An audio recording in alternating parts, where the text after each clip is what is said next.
राहुल गांधींना हिरवी शाल चालते, पण छत्रपतींची प्रतिमा नाही.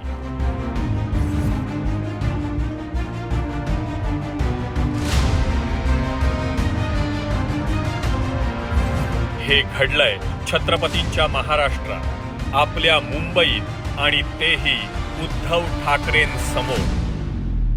वर्षा गायकवाड यांनी पांघरलेली हिरवी शाल राहुल गांधी यांनी सहज स्वीकारली, पण छत्रपती शिवाजी महाराजांची प्रतिमा स्वीकारायला राहुल गांधींची तयारी नाही.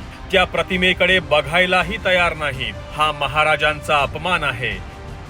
इथेच तुमच्या मनात महाराजांबद्दल किती आकस आहे हे दिसतं. ही काही चुकून झालेली घटना नाही, कारण हे पहिल्यांदा घडलेलं नाही. याआधीही राहुल गांधींनी महाराजांची प्रतिमा स्वीकारली नव्हती. जनतेसमोर कितीही सोज्वळपणाचा आव आणत असली तरी काँग्रेसच्या मनात पोटात जे असतं ते दिसून येतं, वारंवार उघडं पडतं. महाविकास आघाडीची पंचसूत्री समर्पित करताना आपण छत्रपती शिवाजी महाराजांनाच विसरलोय असं कुणीतरी नाना पटोलेंच्या कानात सांगितलं. नाही, मला हे पंचसूत्री देण्याच्या पहिले उद्धवजी पंचसूत्री देण्याच्या पहिले छत्रपती शिवाजी महाराजांच्या प्रतिमेला आपण हार टाकून राहुलजी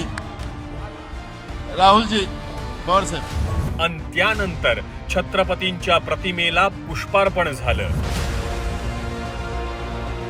हाच काँग्रेसचा खरा चेहरा आहे. छत्रपतींचा तिरस्कार यांच्या रक्तात आहे. महाराष्ट्राचा मान यांच्या लेखी शून्य आहे. महाराजांचा अपमान करणारी काँग्रेस आता आम्हाला महाराष्ट्रात नकोय.